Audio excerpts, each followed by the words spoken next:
Hello, and excuse my posture. Welcome to the Noble Pod, where we discuss sustainability and ethics in business. This is my co-host Joe. Hello. And I'm Felix, and our special guest today is Alice Kendall from Pledge for the Planet. Hello, thank you very much for having me. So, how are we feeling? Monday morning, rainy day in Sydney, very windy out there. I woke up from the sound of the wind. Yeah, it's very windy, and we're used to the wind in Melbourne because, I live near Little Collins Street, which is basically a wind tunnel. They test NASA stuff in there. They may as well. I mean, it's so windy. I actually, there's no point doing your hair in the morning because it would just. This is pretty tame actually. Okay, you're used to this. This is pretty hectic for us Sydney-siders, actually. Yeah, we were just like, we left Melbourne and then we're just like, back to Melbourne weather, I think you guys brought it with you. It was pretty nice until you got here. We did arrive in a cloud, quite literally, Yeah. a rainy cloud over our heads. And because last time we were in Sydney, maybe we should give some background as to why we're in Sydney first of all. Yeah. Yeah, so we've been accepted, Joseph's startup, which I work with as well, Zero Tag, has been accepted into the Hatch program with Taronga Zoo, which is really exciting, and that's where we've met Alice as well. Yeah. So we come every month for 3 months or so to do like immersives and workshops and stuff, and to get us ready for pitching and hopefully money. Just meet other founders and stuff. So we've been selected, which is really cool. And so we've been spending the last few days in Sydney. We get to stay at the Taronga Wildlife Retreat. Ooh. Yeah. Which is very lovely. Fancy. It's very fancy. Yeah. It's lovely. What was your accommodation there like? Oh, at Hatch? Yeah. Yeah, it's beautiful. I woke up in the morning, koala, climbing you got down the a koala tree, one. climbing across, climbing up another tree. It's amazing. It's an amazing space to stay and just be immersed within nature, but also in the heart of Sydney. Yeah. Yeah, well, I mention it because the first time we came to the retreat, it was really sunny and really lovely. It was a great welcome. I'd prefer it to be like that than rainy on the first time. But this time it was kind of more of a slog because we were trying to, we knew what we were there to do now. Because I think the first time was more like a shock of, I don't think anyone realised how important it was that we were selected actually. Because Yeah. a lot of people were just surprised. We didn't realise how many people applied, or I don't know if we know actually now of how many people applied, but. Yeah, I think there was a moment in the immersive one that we were all at when Warren Bingham was speaking, and he sort of said, take a moment and congratulate yourselves for getting to this step. And I think we all looked around at each other and we were just sort of so immersed in the doing that none of us had given ourselves the time to take that moment to give yourself a pat on the back and be like, this is a really cool I was still thing that thinking we're about doing. breakfast, like Yeah. boy was it a breakfast. Yeah, the breakfasts are very good. I mean, and I think as founders, we're always thinking of the many things we still need to do and still haven't yet, done. And then that actually we've done that this is an achievement, and that, we can actually at least celebrate some wins before, running faster. Definitely. Yeah, you forget to sort of congratulate yourself on where you've come from. I think reflecting is a really important part of even just design and also startup as well. Definitely. With my graphic design work, I often, when I'm feeling down or whatever, I look back and think, I am actually not bad at this. I can do this. But you forget, you have to Definitely. look back and realize, I'm not. I've got a purpose, Yeah. You came from the graphic design space as well, right? Yeah. So what was that like? Like, why did you decide to go into graphic design? Because I know why I went into it was because I loved drawing, and I came from a fine art background, scholarships and all the rest, and I realized that it was very unlikely I'd make any sort of living doing fine art, and especially doing a fine art degree. So graphic design seemed like a logical sort of step. Yeah. So is that similar to? Very similar. I think I started out when I was starting to decide what I wanted to study at uni. I thought I wanted to study history, and quickly realised that I was doing that because I felt like it was the right thing to do rather than what I wanted to do. Yeah. And I was always good at art at school, and it was always the thing that I enjoyed the most. But it's similar to you. I was like, how am I going to make money from this? Like, I love doing portraiture and I love painting. I think my dad very early on said, you're not going to make money from that. Can I just interrupt a bit? So what made you feel pressure to think that history was gonna make you money? It's actually a very good question. And my friends who did go on to study history are not historians. And it wasn't a path that was linear for them at all. But it just kind of felt like people went and did, especially in England, you would do less vocational degrees. You would do more classical type degrees. So you'd go study English or politics or economics, history, geography, kind of the classic subjects that you would do at school, at least in my circle of friends. And taking a step out and doing graphic design wasn't something that many of my close friends were doing. And so, I don't know, sometimes you just have to discover these things yourselves. And I took a year off and I went traveling around South America, and I did lots of photography and drawing and just creative immersion in a way of culture and stuff as well. Was that your gap year? Yeah, I took a gap year and did that. And then when I went and started studying graphic design, I sort of made the decision to do so. I was applying whilst I was away, got accepted to Loughborough, which was really exciting, and yeah, went and studied there for 3 years, and it was the best thing ever because I came out of uni and I was like, I'm a graphic designer. And I now know what jobs to apply for, rather than being like, I studied history and I still don't really know what I wanted to do. Like a Blue Peter presenter or something. Yes, exactly. That's the best that you can get. I think history degree is great for like pub quizzes and stuff like that. Like you've got a lot of knowledge. Yes. But maybe not quite as easy when you're taking that first step into what you want. Yeah, I think a lot of people went to history because of horrible histories, you know? Yes. Just those songs stuck in your head. Oh my goodness. Did you see Ghosts, the new one they did? No, TV I show. didn't. It's really good. Yeah. Interesting. Same crew. It's really good. Yeah, see that kind of stuff. Great. I also really liked my history teacher at school, but I loved my art teacher. And I think when you have somebody that guides you through that part of your journey and deciding what to do, it's definitely the people that help found that moment in your life when you decide to it's a real privilege to actually have a subject at school which is aligned to what you like doing or what because there's so many people where they get left by the wayside and they think that they're useless, but I think everyone's got a purpose, everyone's got some reason to be here. You're not going to be told why. And the career counsellor is definitely probably the worst. They told you to be an usher, didn't they? An usher, yeah. Yeah. Like in an event, you just tell, "Hey, seat here." Oh, that's his destiny. That's a bit rude. I know. They told me to be a tattoo artist. I did one of those things that told me to be a hat designer. So maybe that was the nudge that took me from history to design. But it's true. It makes you think, well, okay, I don't really want to do that. So, I like my skin. I don't want to be inked up. You know? Yeah. Well, maybe you ink up other people. Yeah, but tattoo artists are always inked up themselves. They've got to practice something. That's very true. We used to give each other, well, I mean, not me because I don't have any, but we used to give each other tattoos with biro pens and stuff. It was a state school. I just put it that way. Well, I find it interesting that you say that. I think in your family that graphic design was seen as a vocation and not a classical study, which is quite interesting because I think the state of design today, right, it's like, is it a vocation now? I mean, you took graphic design as associate degree at RMIT's. Well, it's like it's like a vocation school. It's like a TAFE, right? And then there's also communication design, which is kind of lofty, to be honest, and there's a lot of connections with fine arts, I think. Yeah, so I'm doing a Bachelor in Communication Design at the moment on my final semester. I finished in June, actually. Exciting. So that's the noble cause. This is part of that. The noble cause being the sustainable clothing brand, or at least a brand or an initiative that's trying to solve real world problems without the bull. Yes, definitely. So So I guess I'm kind of want to ask both of you, where do you think the state of design is today? It's an interesting question. I think going back to the family vocation thing, it's funny because my dad was a graphic designer, studied graphic design, and then went on to work in advertising. And I think in that way that your parents advise you not to do what my dad definitely was like, don't go into advertising. And so design is very different now. The state of design is very different now from what it was for Dad when he was in the prime of his career.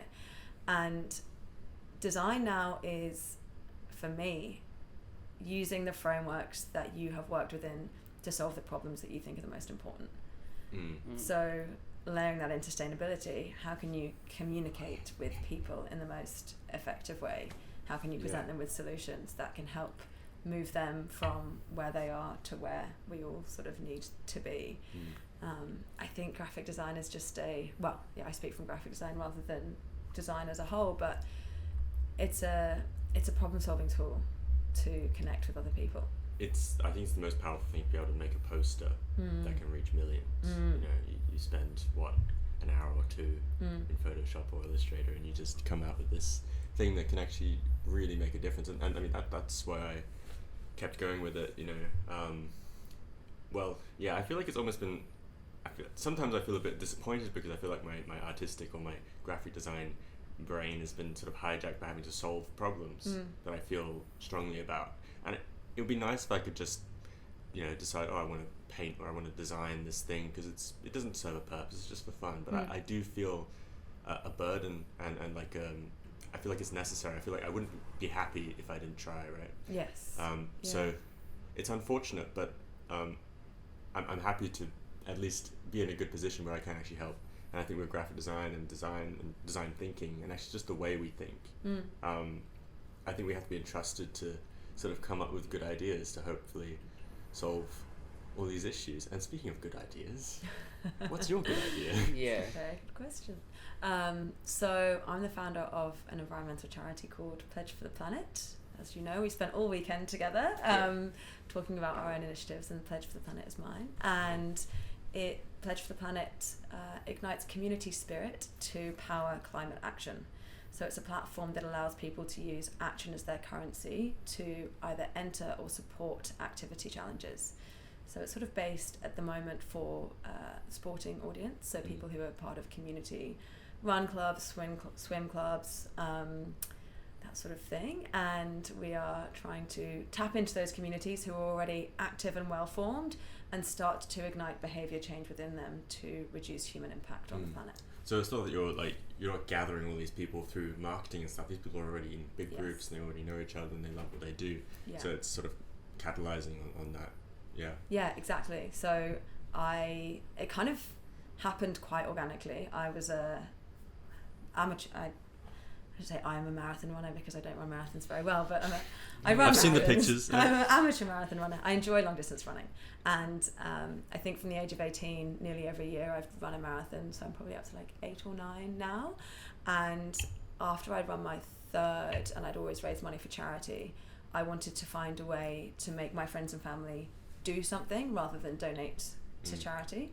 And for me, what was close to my heart was environmental action and sustainability. So how could I motivate my parents and my friends and family to actually do something to reduce their impact on the planet?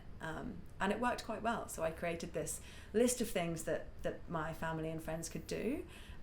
My mum went vegan. My dad stopped using his motorbike and adopted an electric scooter. One of my best mates stopped buying clothes for an entire year.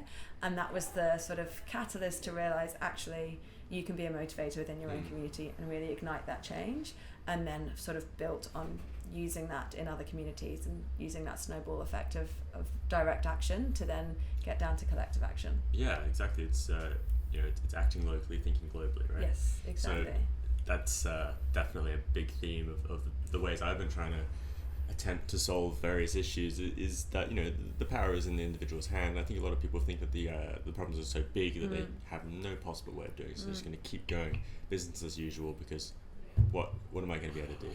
But it's actually empowering people to be a superhero almost and actually change the world. Yes. And we all have that power within us to do that.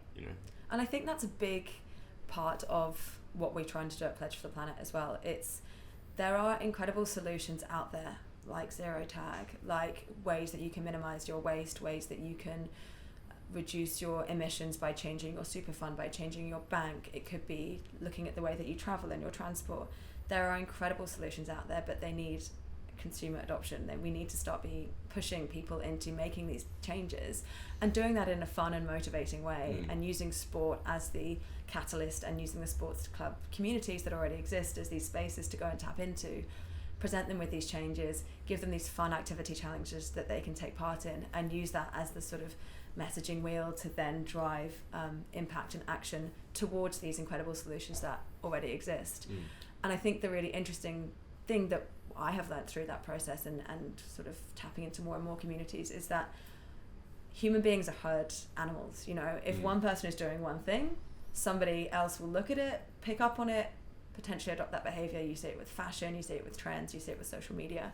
And so it's all about starting to make those changes, and there will be champions within those groups that sort of think, absolutely, I'm going to go fully vegan, and other people will be like, oh, I'm going to go meat-free 1 day a week. Both of those things are great. You're starting to shift. It's just doing a little bit. Exactly. A little bit is enough, and I think rewarding people for that as well. Yes. Is really important. Absolutely. And I think what we try to do from that perspective is sporting people are inherently competitive. What do they love doing? They love seeing their name at the top of the leaderboard. They love beating the person next to them. They love beating the person in the rival club that they're also, you know, aware of. And so by providing these activity competitions where to enter you have to make a pledge, you have to change your behavior, it then gives them the opportunity to compete with one another, so they're ignited and they're motivated, and then they're kind of in this mindset of that they can do.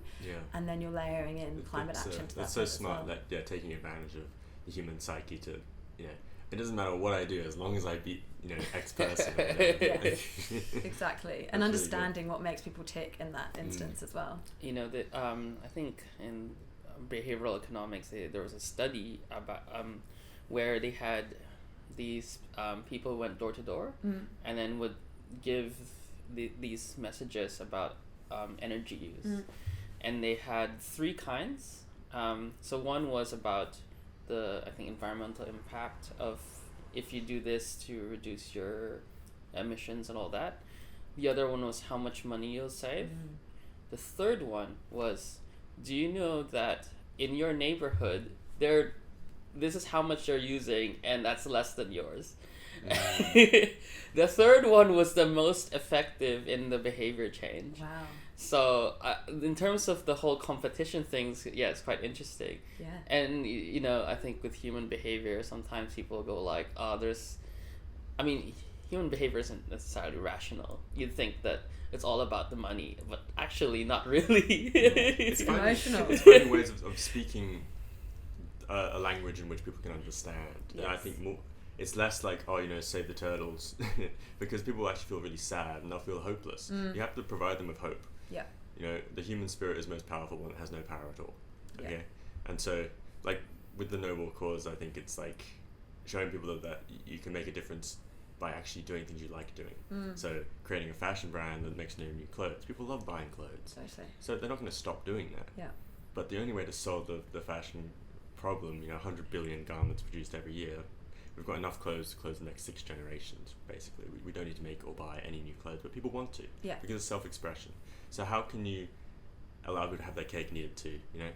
Yeah. Like, people are going to hate you if you take away their favourite things, you know? Exactly. So you have to talk their language. You have to talk their language. And it's also providing solutions that allow them to still continue on their behaviours. So it's, you know, making zero-waste shopping fun. It's making fashion, like, shopping differently fun, whether it be you go to your op shops or you go to clothes swaps or you buy sustainable clothes that are made from already existing garments. It's just retraining that way of consuming, being mindful about consumption as well, reducing our consumption, because I think that's a big part of the piece too. And finding solutions to things that will last and stand the test of time, rather than rapidly trying to just get more and more all the time. Yeah, but that's the idea of grow, grow, grow. I think in a few episodes you guys said it shouldn't be grow, grow, grow. It should be roll, roll, roll. Yeah. In, you know, it's a circular economy. You have to keep rolling. If you keep growing, you know, there's no ceiling to that. I mean, we don't know what the ceiling is. Yeah. But if you roll, then actually for business, that's pretty good, because you've got this continued influx of whatever it may be, funds or resources or whatever. So it's very short-sighted, and I think we've known that for a while. The way business as usual has been going, and it's been great talking to other people part of the Hatch group, who have been really challenging this as well. And yeah, I don't know.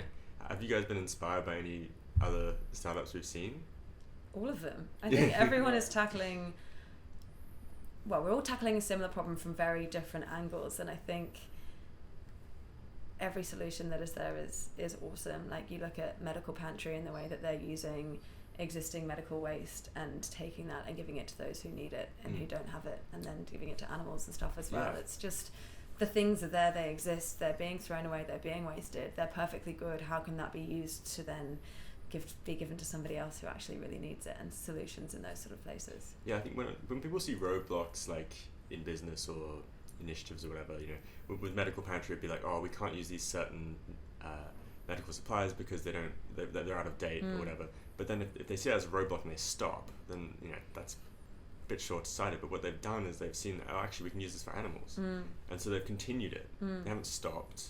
They haven't like thought, oh, okay, well, too bad. Yeah. They've looked around and they've seen other problems they can solve with the problems they can't solve. Yeah. You know what I mean? Yeah. So it's not necessarily pivoting; it's also adapting as well. And I think it's really powerful to see. Yeah, obviously we were watching all the pictures and stuff this week. That was kind of our immersive. How did yours go? I mean, I know how yours went from my perspective, but the pictures. Were you happy with it? I don't think I'm there 100% happy with it yet. I think so. Yeah, for context, we did a pitch on Friday, and then we did a pitch on Saturday, and we had 24 hours in between to make changes, and then we pitched again to 2 externals, which the 24 hours wasn't long enough to get it to a place where you wanted it to get to. But I think watching everyone else's, again, it was a very short amount of time and everyone made incredible progress during that time. And I think we all learned a lot from each other as well, watching how everyone else was pitching, and the storytelling component is really important. And I think nailing that down is difficult within 3 minutes, when you also have to explain what your product does, your sort of business structure is, how you're going to fund, and what you're asking for, and how other people can help, as well as putting a compelling narrative within that as well. But it was, I think we're all on the right track, and we're here. Yeah, we're here. We're here. Yeah. I think, you know, from a design mindset, you're always a perfectionist. Nothing's ever good enough, and you kind of have to learn that. You know, sometimes you've done a pretty good job, but you just don't quite realize it. I think when we're all starting up there on pitch night, we'll have come a really long way. You know, I think you know, something that I just, you know, was just recently been reflecting on. So for example, with the pitches, as you said, like there's all these iterations, and even as founders, we're always trying to, like, you know, work step by step to make things better, and that we also try to make things as seamless as to you know, for people's lives, and also, you know, maximize value can deliver. I like, you know, I was like looking at some big companies out there, and I'm like wondering if they even play with the same ball game. I mean, the same rules. Because actually, it's like when I think of some big companies, there are actually many times when they force behaviors, and they don't necessarily do that iterate thing, and then everyone's complaining and nothing changes. I don't know how you guys feel about that. Do you see something similar in big business today? Yeah. I guess they have the backing and the budget to be able to take these big swings and see where they land. I think the difference with what we're doing is everything is on a very small shoestring, and everything's a test, and ultimately we're listening to our users and we're learning from feedback that we get from anyone else around. So we're very adaptive, but also you have to listen, and you have to sort of follow what the trends are and follow what people want, and create value props that are going to align with people to get them on board to your initiative. We don't have the luxury of having billions of dollars to sit on, take big swings, and if they don't quite land, just be like, oh, whatever. But also we don't have the burden of having to satisfy investors and stuff like that, and also all the employees and stuff like that. You know? Yes, we're lean. Yeah, you're lean. Yes. Yeah. So I think that's definitely the, I guess, benefits of lean, and why lean is great for innovation. Yes. You know, you just work wiser with the resources you have. But on that note, right, like, I guess, what are the challenges also with, you know, being new and starting with less resources? A personal challenge that I currently have at the moment is quitting my full-time job and cutting my salary all the way down to zero, pretty much, backed up by some freelance graphic design work. But taking that leap, taking that jump, haven't quite landed yet, but giving it a red hot crack and seeing what happens, and unlocking the time to be able to learn, fail fast, jump up again, reiterate, and just kind of continue building to hopefully land somewhere that will be financially sustainable for Pledge for the Planet as a charity. Comes with a lot of problems, paying rent, being and but I think the driver behind that was, I never want to sit back and wonder what if I'd taken that time. Exactly. What if I'd moved from full-time work into trying that startup? What if it had worked out? Where would I be right now? Fortunate at a stage where financially I don't have many burdens, so it made sense for me to do it now, whereas I think in a few years' time it might be quite different. Yeah, you're young. Yeah, youngish. One more year of under 30, it seems like the right time to do it. But yeah, it's a challenge, right? It's a challenge, and I got to the train to work with a friend this morning, and he was sort of saying to me, "Oh, you're so lucky. I wish I was in your shoes." And I was like, "You get paid a salary every week." I wish I was in your shoes. But then I think they're feeling lucky because maybe a lot of people aren't confident enough in themselves to take that leap, right?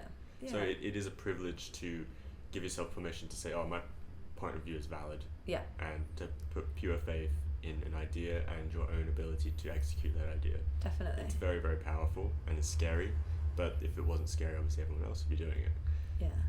So and I think great. also having that burning desire to do something that makes you take that leap. Like, if you have an idea that you believe can make a real impact, and you have seen the impact that it has made so far, and you can sort of project in foresight the impact that it could potentially have, you get this itch under your skin, and you're like, I can't sit still until I work out if this happens or not. Exactly. Yeah. That's what it's been like with No Bull. It's just like every moment I get, I'm just thinking, and like at this point, right? So I'm kind of waiting on other people, other suppliers and stuff, to be able to make this thing come to fruition. And I'm like, just so excited to just start making this stuff and start selling it and actually proving that it's a viable business option for bigger businesses. Because it's one thing as a startup to work, but you don't actually have to work. You just have to show that it could work a lot of the time.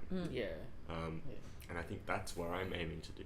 Because then if you end up, if it ends up becoming a big business, I mean, you're as bad as the rest of them. Yeah. So it's unsustainable, and the only way it can be sustainable is if it's unethical. It's very easy to make money if you don't factor in ethics. We could just steal these cups and sell them on eBay. But it's trying to do something that is really gonna help the world, right? Plant a tree not to feel its shade. So definitely.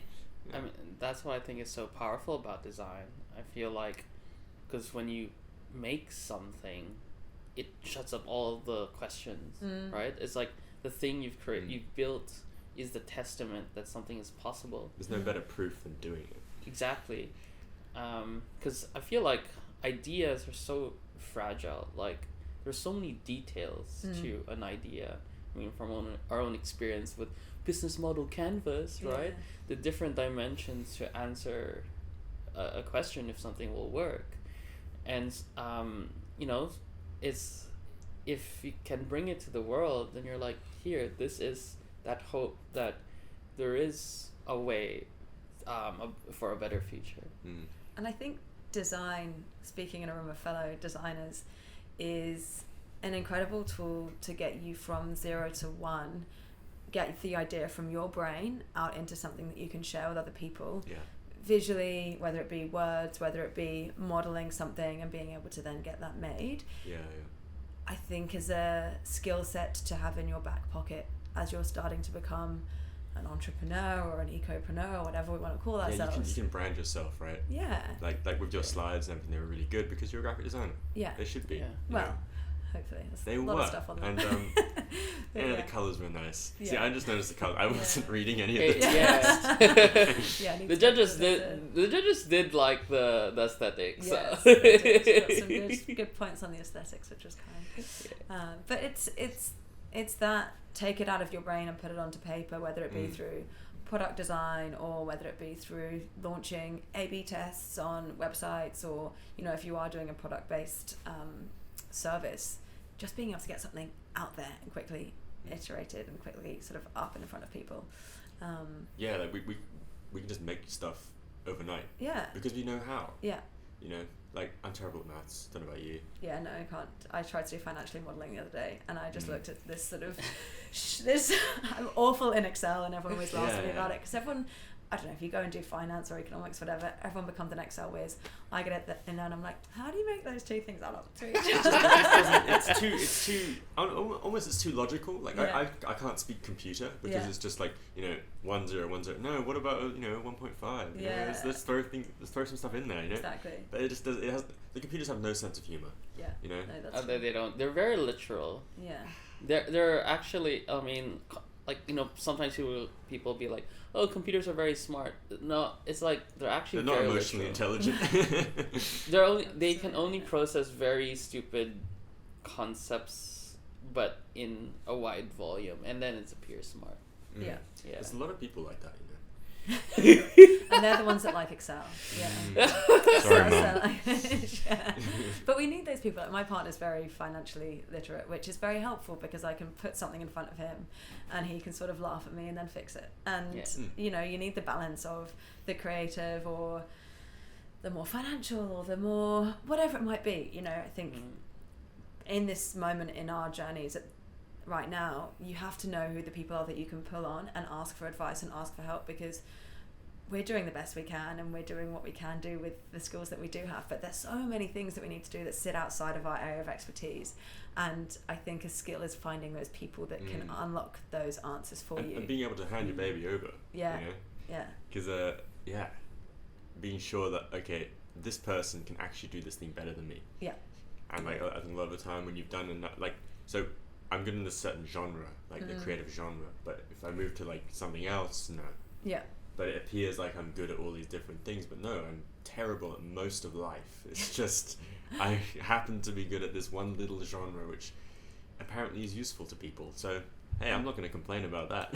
And people need that too. People come to you and say, "Hey, Felix, can you help me?" Yeah, well, freelance graphic design. Exactly. Yeah. It's a very good thing. I think one of the hard things of being a designer and entrepreneur, we become very good at coordinating all these different aspects of a business or a project, and a lot of that needs this humility to feel like, hey, I don't know all the answers. I'm not the expert at this, and I will need to work with people who are definitely better at me. And ironically, that's what makes a good designer. But it's kind of weird where it's just like, oh, what makes a good designer? They'll be like, the ability to, I guess, ask questions. Yeah. Perhaps. I don't know. How do you guys feel about design? I mean, I guess. I mean, a good designer knows when to start and when to stop. If you've got a project and you keep it going for too long and you overwork it, same with painting, that's not good. But if you underbake it, it's also not good. And no one can really teach you where that equilibrium is. That is very much taste, and so taste is actually a big part of it as well. That thing that you can't really learn, you can't really teach, and that's the frustrating bit.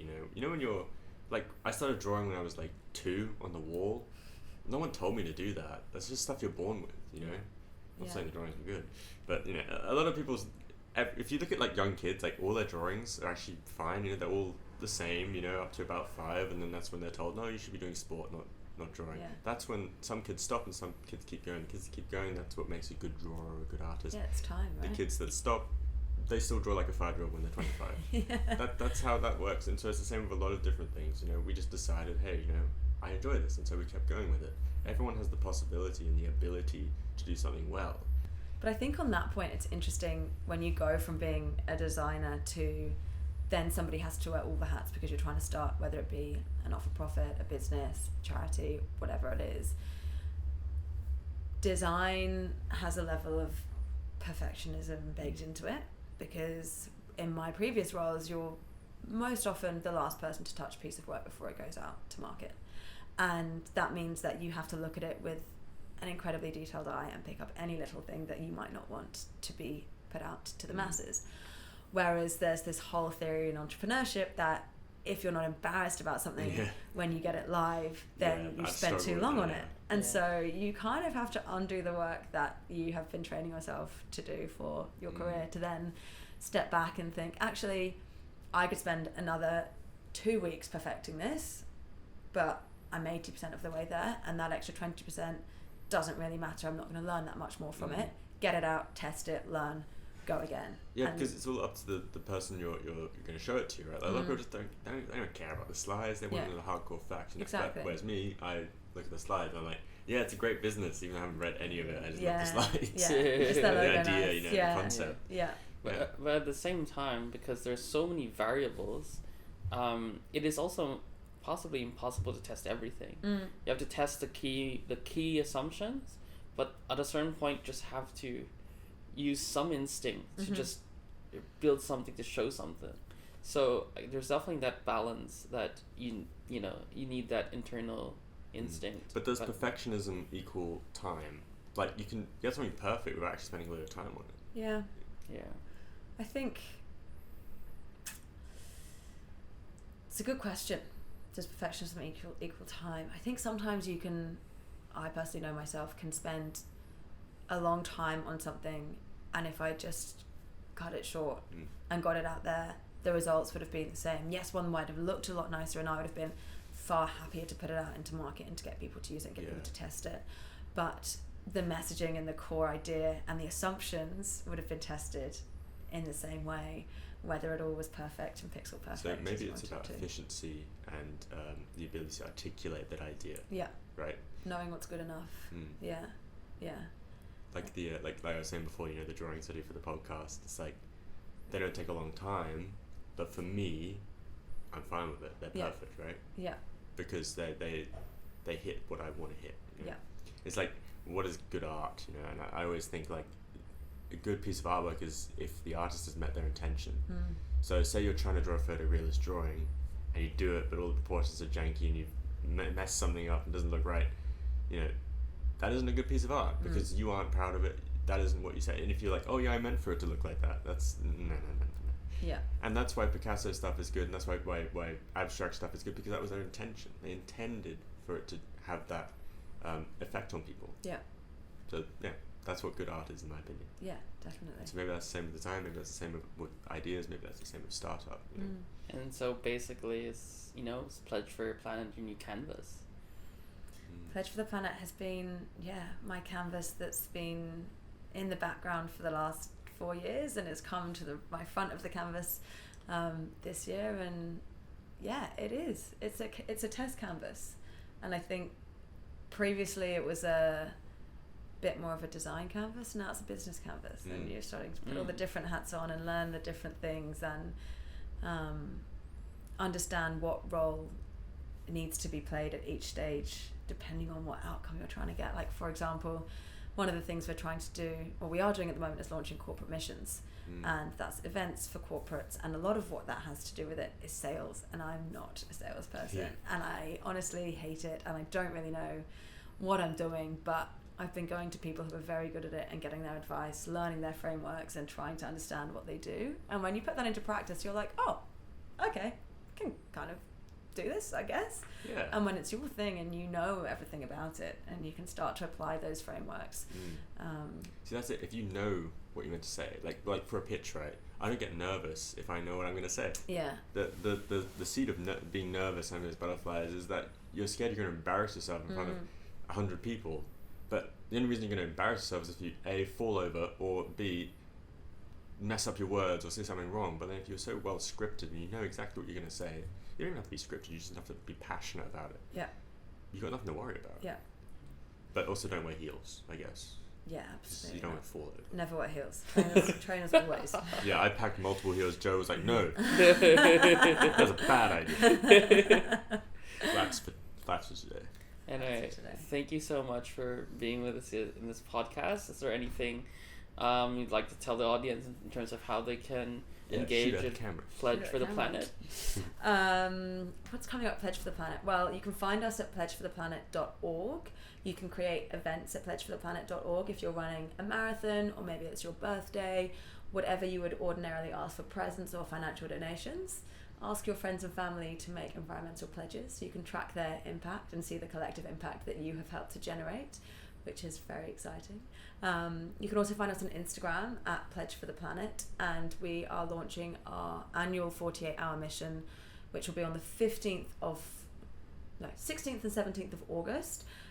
So if you're part of a sports club or a community group, get involved. There'll be stuff up on our socials. If you want to find out more, just pop me a message. Wonderfully done. Yes. Wonderfully. Yes. See, if you know what you're going to say, you're not nervous. It's great. Yeah. Makes it better. Yeah, thank you so much, Alice, for coming in. Well, actually, we've come into your city. Yeah. Thank you for having us. Thank you for coming. Thank you. You have a great house. Like, wow. Right on George Street. All right. See you guys. Thank you very much for having All right, me. thank you.